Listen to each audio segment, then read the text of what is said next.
बिस्मिल्लाहिर्रहमानिर्रहीम अस्सलामु अलैकुम। केमिकल काइनेटिक्स में एक टॉपिक है the collision theory of reaction rate of reaction को एक्सप्लेन करने के लिए हमारे पास एक कुलैयन थ्योरी है। सबसे पहले हमने देखना है कि कुलैयन थ्योरी बेसिकली बेस्ड क्या करती है। इसके दो जो जिस जिन दो पॉइंट्स पे ये बेस करती है वो ये है कि molecule must collide among themself to do a chemical reaction, कि मालिक्यूल जब एक केमिकल रिएक्शन करते हैं तो उनको कम अज़ कम जो है ना मतलब आपस में टकराना ज़रूर चाहिए।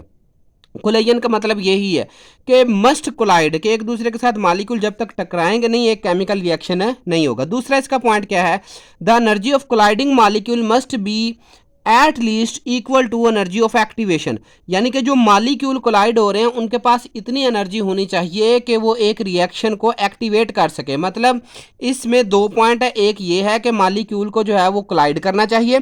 सेकंड पॉइंट ये वाला है कि जो उनकी कोलाइडिंग मॉलिक्यूल उनकी एनर्जी ऑफ एक्टिवेशन ज़रूर होनी चाहिए। मतलब कहने का एनर्जी ऑफ एक्टिवेशन क्या है, मिनिमम अमाउंट ऑफ एनर्जी जो कि कम से कम ज़रूरी होती है एक रिएक्शन को स्टार्ट करने के लिए, वो एनर्जी ज़रूर होनी चाहिए। मतलब मॉलिक्यूल कोलाइड भी करें और कोलाइड करने के अलावा उनके पास एक एक्टिवेशन एनर्जी वाली वैल्यू भी ज़रूर होनी चाहिए। अब इस चीज़ को एक्सप्लेन करने के लिए हम एक बाई मालिक्यूलर रिएक्शन लेते हैं जिसमें सेम टाइप ऑफ मालिक्यूल है। अब वो हमने एक हाइपोथेटिकल लिया है कि 2A ये आपस में जो है ना डिकम्पोज या रिएक्शन करके जो ए के मालिक्यूल्स हैं ये प्रोडक्ट में चेंज हो रहे हैं। अब according to law of mass action के मुताबिक क्या है, the rate of reaction depend upon concentration of substance A. Rate of reaction जो है वो basically concentration of substance A पे डिपेंड करता है। अब कंसंट्रेशन जो है यहाँ पे ए क्या है हमारा रिएक्टेंट, और इसकी concentration with the passage of time क्या हो रही, डिक्रीज हो रही है। लिहाजा इसका रेट क्या होगा, -d/a/dt इज इक्वल टू के, और ये रिएक्टेंट के जो है ना वो डायरेक्टली प्रोपोर्शनल है। ठीक है, अब रिएक्टेंट का ये वाला 2 जो है यहाँ पे पावर में आ जाएगा। Since कोलाइन must for doing chemical reaction, so we should take into account the number of collision happening among the molecule। अब क्योंकि जो कोलाइन है ये ज़रूर होनी चाहिए जब एक केमिकल रिएक्शन हो रहा है, तो हम यूं तस्वुर कर लेते हैं कि जो नंबर ऑफ कोलाइन है वो मॉलिक्यूल्स जो हैं यानी कि सब्सटेंस ए के उनके दरमियान जो हो रही है उसको हम नंबर ऑफ कोलाइन को कह लेते हैं कि कितनी नंबर ऑफ कोलाइन जो है वो मॉलिक्यूल के दरमियान हो रही है पर यूनिट वॉल्यूम। और इसको हमने कोलाइन नंबर से रिप्रेजेंट करना है और कोलाइन नंबर को G AA से हम जो है वो रिप्रेजेंट एब्रीविएट करते हैं। अब क्या है G AA क्या है, it is the number of कोलाइन between like molecules per unit time per unit volume. Per unit time and per unit volume में जो एक तरह के मॉलिक्यूल है उनके दरमियान जो कोलाइन है बेसिकली उसको हमने कोलाइन नंबर कहना है। और इसकी जो डेरिवेशन है, इसका जो एक्सप्रेशन है वो ये होता है G AA 1/√2 pi sigma square NA square और C बार। अब यहाँ पे जो सिग्मा है बेसिकली कोलाइन डायमीटर है और ये कोलाइन डायमीटर जो है ना बेसिकली साइज ऑफ मॉलिक्यूल को रिप्रेजेंट कर रहा है। मतलब कहने का ये देखें ना, दो मॉलिक्यूल आते हैं आपस में टकराते हैं, अब उनका डायमीटर कितना है, देखें जैसे कि ये वाले हैं तो ये मॉलिक्यूल आपस में टकरा रहे हैं तो ये इनका डायमीटर जो है वो कितना, जितना ज़्यादा डायमीटर होगा उतना सिग्मा की वैल्यू बढ़ती जाएगी। इसी तरीके से जो C बार क्या है ये बेसिकली एवरेज वेलोसिटी को रिप्रेजेंट करता है और NA जो है ये नंबर ऑफ मॉलिक्यूल्स जो है पर यूनिट वॉल्यूम है। अब अकॉर्डिंग टू फर्स्ट अजम्पशन, पहले अजम्पशन के मुताबिक क्या है कि the bimolecular reaction should be equal to collision number. पहला यही कहता है ना कि must molecule must collide among themself to do a chemical reaction, तो यही है कि जितनी ज़्यादा कोलाइन नंबर होगा उतना ज़्यादा केमिकल रिएक्शन होगा। तो इसका मतलब ये है कि जो हमारे पास ZA फैक्टर है बेसिकली इसके हिसाब से जो कंसंट्रेशन जो है वो A की डिक्रीज होती जा रही है, तो ये -D/A/dt is equal to G AA हो जाएगा। मतलब जितनी ज़्यादा कोलाइन उसी लिहाज से A के मॉलिक्यूल्स की तादाद में डिक्रीज होगा। Moreover the concentration of substance में बी रिप्लेस्ड बाय NA, तो हम इसको NA से रिप्रेजेंट कर लेते हैं। ये जो पहले इक्वेशन में यहाँ पे इक्वेशन 1 में जो ये है बेसिकली A कंसंट्रेशन को है, हमने इसको NA number of molecules of A से रिप्रेजेंट कर लिया, तो ये वाला फैक्टर जो है वो इस तरीके से हो जाएगा। आप देखें ये भी DA/dt है और ये वाला फैक्टर जो है ना यहाँ पे देखें DA/dt है, दोनों बराबर हैं तो लिहाजा ये दोनों वैल्यू भी बराबर हो जाएंगे। तो ये हो जाएगा KNA का square is equal to G AA। के हमने फाइंड आउट करना है, ये इधर जाके डिवाइड हो जाएगा।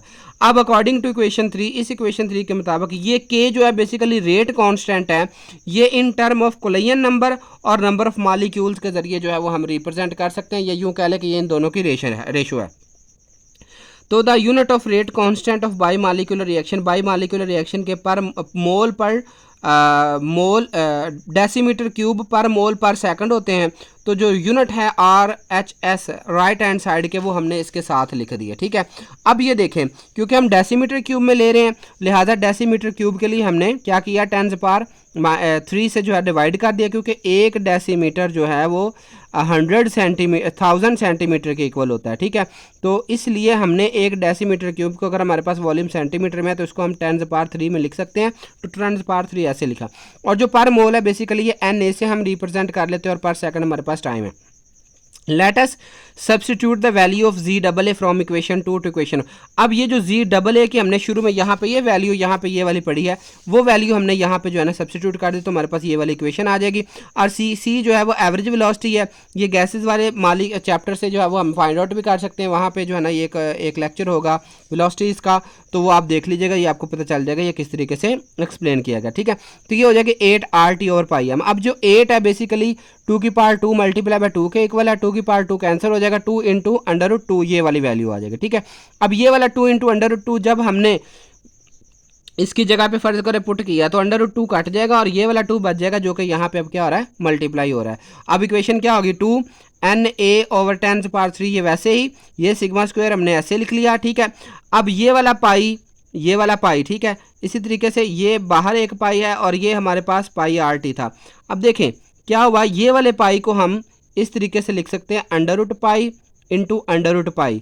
ठीक है, तो अब देखें ये भी पाई है, इस पाई को हमने 2 टाइम ऐसे लिख लिया। अब ये वाला पाई जो है, ठीक है, तो ये वाली इक्वेशन जो थी वो हम ऐसे कर लें, अगर 8RT/m इसका और × 1/π, तो ये पाई एक पाई से कैंसिल हो जाएगा। ठीक है, और एक अंडर रूट वाला बन जाएगा, जो कि हमने 8 तो हमने ऑलरेडी पहले सॉल्व कर लिया ना।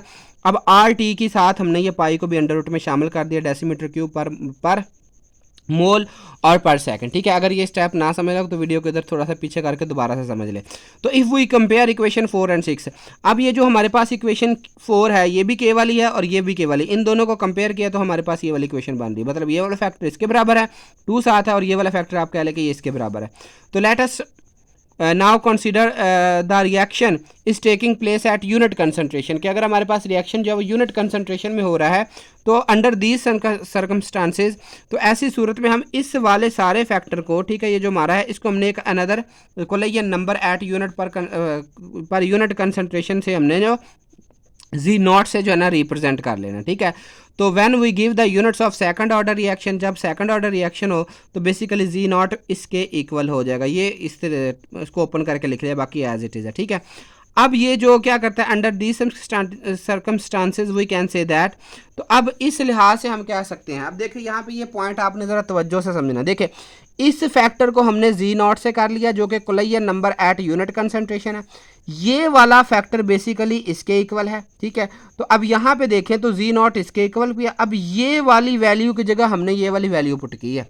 ठीक है, क्लियर होगी बात ये। ठीक है, कि ये वाला फैक्टर Z0 के, अब ये इसके इक्वल था, तो इसका मतलब है यहाँ पे अगर हम Z0 कर दे तो ये वाली वैल्यू हमने एज इट इज़ लिख दी, तो ये K के इक्वल है बेसिकली। ठीक है, क्योंकि हमने पीछे कंपेयर किया, तो we simply can say that K is equal to Z0 decimeter cube per mole per second. According to equation 8 and 9, we can calculate the rate constant for this bimolecular reaction if we know the collision diameter sigma, temperature T यहाँ पे जो दी गई है, ठीक है, sigma और temperature T, और M जो है ऑफ द रिएक्टिंग सब्सटेंस जो है ना, M क्या है, कैपिटल M जो है बेसिकली मोलर मास को रिप्रेजेंट करता है। ठीक है, अब वेरिफिकेशन ऑफ इक्वेशन, इस इक्वेशन को हम किस तरीके से वेरीफाई कर सकते हैं। सबसे पहले हम कैसे कर सकते हैं, bye calculating the effect of temperature on rate constant, और दूसरा है by comparing experimental and theoretical rate constant. अब ये इन दोनों से हम जो है ना वो कर सकते हैं, लेकिन सबसे पहले इफेक्ट ऑफ टेम्परेचर देखते हैं। अब देखो इस इक्वेशन के मुताबिक अगर हम 10 डिग्री सेंटीग्रेड टेम्परेचर बढ़ाते हैं तो सिर्फ और सिर्फ 1% जो है वो रिएक्शन का रेट इंक्रीज होना चाहिए, लेकिन जब हम 10 डिग्री सेंटीग्रेड टेम्परेचर बढ़ाते हैं तो रिएक्शन का रेट 200 टाइम्स जो है वो इंक्रीज हो जाता है। तो इस तरह से हम कह सकते हैं कि can not explain the effect of temperature change on rate constant. इस इक्वेशन के मुताबिक अगर टेम्परेचर को हम चेंज करते हैं तो हम रेट कांस्टेंट फाइंड आउट नहीं कर सकते। तो ये इसकी आप लिमिटेशन एक समझ लें। comparison of theoretical and experimental rate constant. If we calculate the value of k और z naught from पीछे हमने इक्वेशन की है by substituting the value of parameter sigma, temperature and molecular mass, then k comes out to be very high. k की value बहुत ज़्यादा आ जाती है as compare to experimental value of k. तो इसका मतलब ये है कि अगर हम k की वैल्यू को जो है ना एक्सपेरिमेंटल और थ्योरेटिकली देखें तो थ्योरेटिकली के की वैल्यू हर रिएक्शन के लिए या ज़्यादातर रिएक्शन के लिए के की वैल्यू हाई आती है, लेकिन जब हम प्रैक्टिकली फाइंड आउट करते हैं तो उसमें के की वैल्यू का जो है वो डिफरेंस आ जाता है. अब इसकी वजह क्या है? अब इसकी वजह यह है, यहाँ पे हमने कंसीडर किया था कि जितने मालिक्यूल्स हैं वो आपस में कोलाइड होते हैं, उनकी एनर्जी ऑफ एक्टिवेशन गेन होती है और रिएक्शन कर लेते हैं, ठीक है. लेकिन असल में क्या है, the reason is that all the collision are not fruitful. बेशक एनर्जी ऑफ एक्टिवेशन भी है मालिक्यूल की, लेकिन सारी कोलियन जो है वो एक केमिकल रिएक्शन को नहीं लेकर आती. तो ये वजह है जिसकी वजह से हम इसको टेम्परेचर और कंपैरिजन करके जब रेट कांस्टेंट जो एक्सपेरिमेंटली और थ्योरेटिकली ये थोड़ा सा डिफरेंस आ जाता है, ठीक है. अब हम इसके बाद जो है वो अब concept of energy of activation और उसके बाद how to determine the number of activated molecule और उसके बाद फेलियर हम देखेंगे और उसके बाद इस इक्वेशन की मॉडिफिकेशन जो है वो अगले लेक्चर में हम सीखेंगे. तो इसके आगे ही मैंने वो अपलोड किया हुआ है, तो लाजमी तौर पे वो लेक्चर देखिएगा. जज़ाकल्लाह, अल्लाह ताला आपके और मेरे इल्म में इजाफ़ा फरमाए. अभी ये यूँ समझ लें कि अभी ये हाफ़ लेक्चर है, ठीक है. तो हाफ़ अगले लेक्चर में जो है वो हम डिस्कस करेंगे.